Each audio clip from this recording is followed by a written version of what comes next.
Welcome back, everybody, to DA Sports.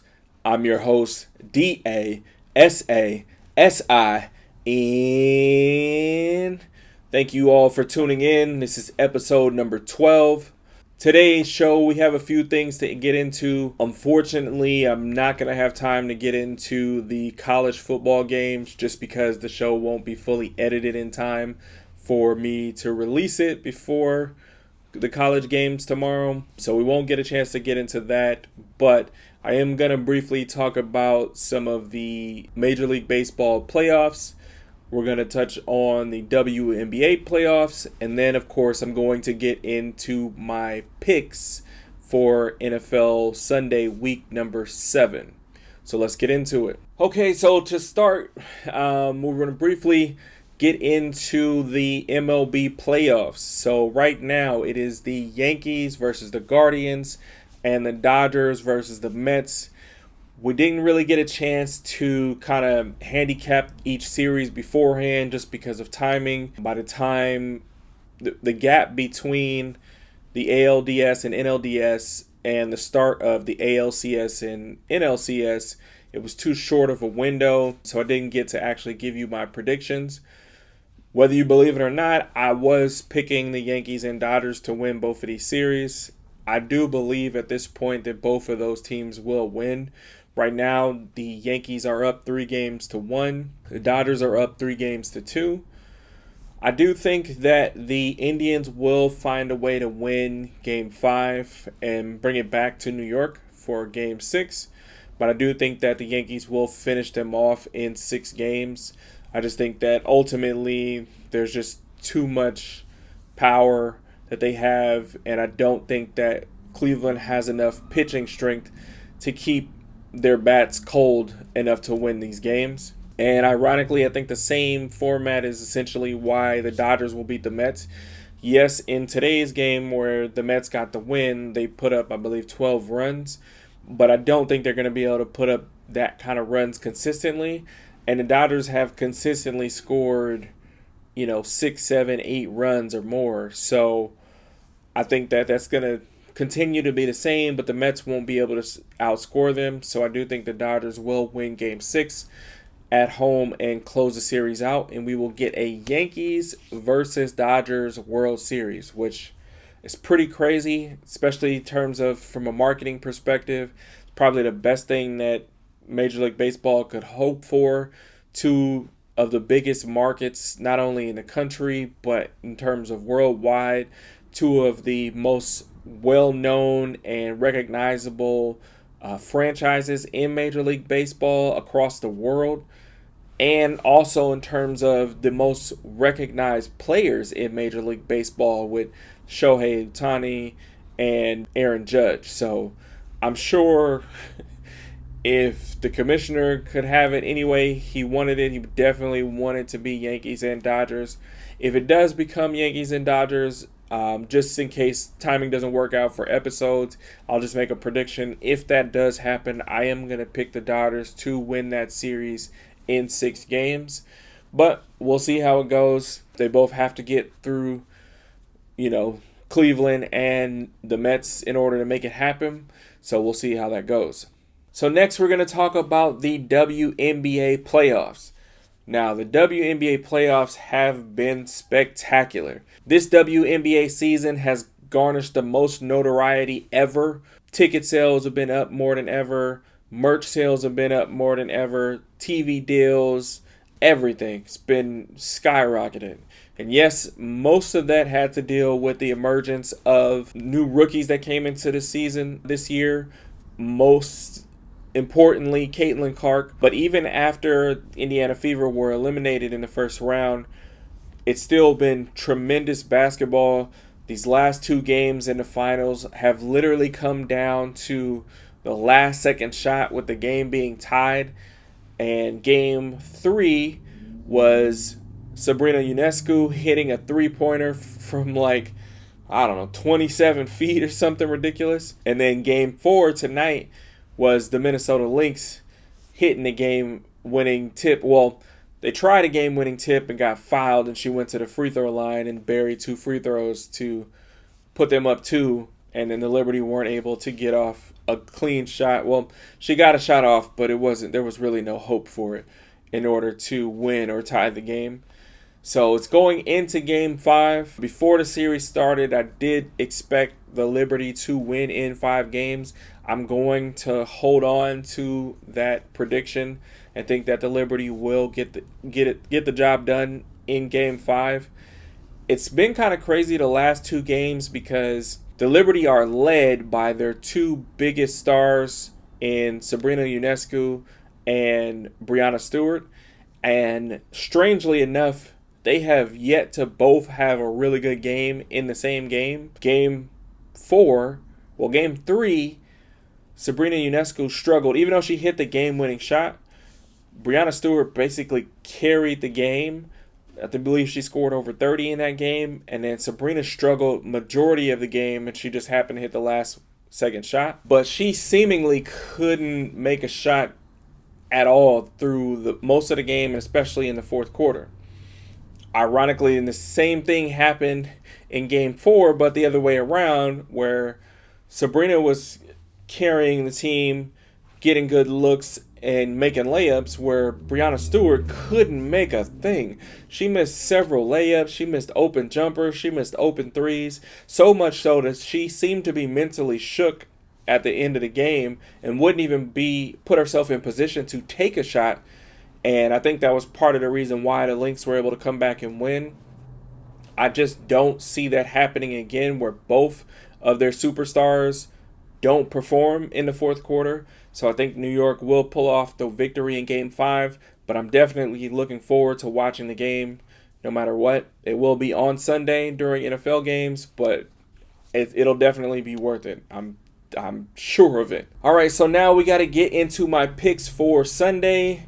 Now, I got to be honest, this week's games are really tough. There's only a handful of games, honestly, maybe like 1 or 2 games where I feel like really confident about one team winning over the others. Even the games that have large spreads, there aren't that many of them. And I really think that all of these games, for the most part, could go either way. So it's definitely difficult making these picks. So those new to the channel, for Sunday's picks, there's 5 games that I pick. A pick 3 where I pick 3 winners in games that I think can go either way. Then I pick my lock of the week, which is the one I feel most confident about winning. And then my underdog pick of the week, which is the team that's favored to lose by more than 3 points, that I'm going to project has the best chance to actually get the win in the game. So let's get into it. So to start with my pick 3 for NFL week number 7, I'm going to go with the Atlanta Falcons beating the Seattle Seahawks. Now, the Falcons are favored by 3. They are at home for this game, which I think is going to lend itself to the advantage they need to beat Seattle. Seattle has been stumbling. They started off winning their first 3 games. Now they've lost their last 3 games. I do believe momentum is huge in the NFL, and most of the time the momentum is just within the game. But when you put it consecutive wins or consecutive losses, I do think that can carry into from one game to the other. And I ultimately feel like Atlanta has really garnered confidence their last couple of weeks. I think Kirk Cousins is finally getting more relaxed and into his role with the offense and getting a lot of people in the offense involved. So I think that essentially Atlanta is going to be able to carry on with their game plan. I think they'll be able to get a lot of offensive production, and their defense will be able to hold up enough to get the win. And I actually think they'll probably cover the 3-point spread, but I do think that game itself will be high scoring. Now, the next game in my pick 3 is the Buffalo Bills to beat the Tennessee Titans. Now, the Buffalo Bills are favored to win by 8.5 points. Surprisingly, I actually don't think they're going to cover the spread, but in this case, we're just talking about them winning, and I do think that Buffalo is going to win the game. The only reason why I don't think they're covered the spread is just because I've been saying it all season. Tennessee's defense is actually a lot better than people realize. but their offense is just terrible because Will Levis is terrible.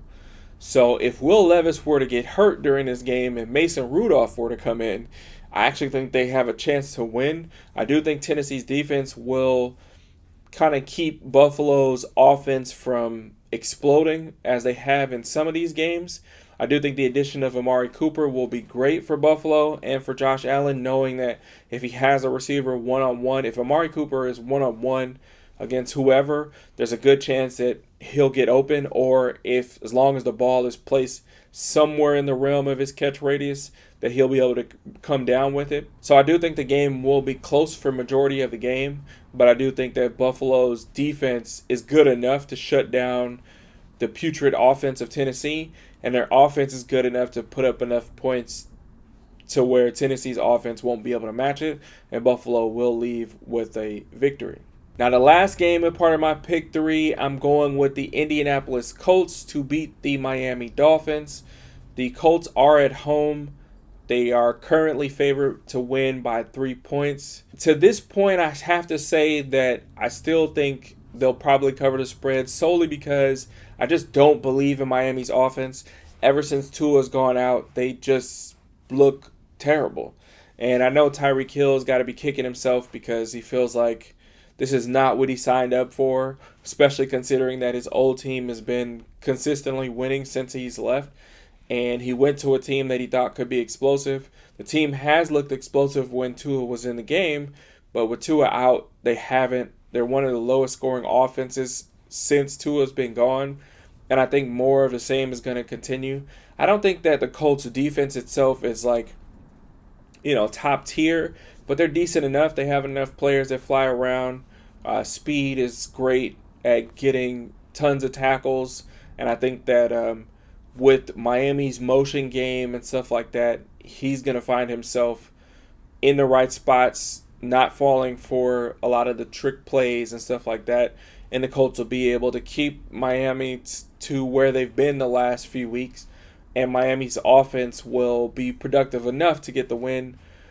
Now, I do think that the Colts offense has looked better with Joe Flacco at the helm as opposed to Anthony Richardson. And even though Anthony Richardson is supposed to play this week, I think that Miami's defense isn't scary enough to kind of limit Anthony Richardson from being productive enough to get the win. I do think he's going to make some mistakes here and there. It's just part of the process when you have a young quarterback who's, I would say, more skill-based than fundamental-based at this point. Hopefully he learned some things from watching Joe Flacco playing, but we'll see. Nonetheless, I do think the Colts will be able to pull off the win.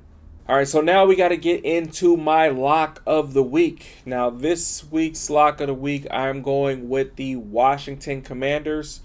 They are favored by 9.5 points to beat the Carolina Panthers. Now, that is a huge point spread. Again, this pick just means that I believe that Washington will win the game. I do think that Carolina will be able to score.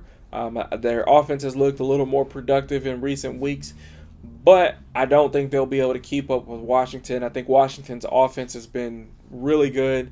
I think Brian Robinson Jr. is going to be back this week from injury. So their weakness last week against Baltimore was that they weren't able to run the ball the way they had been in previous weeks.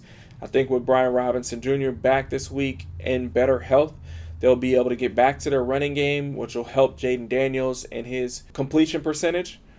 And they'll get back to looking how they were. And actually, they didn't look bad last week against Baltimore, but they'll look even better like they did in the previous weeks this week against Carolina. So I do think that Washington will win the game pretty easily, and I think that they're actually will cover the 9.5 points also. So lastly, we're going to get into my underdog pick of the week.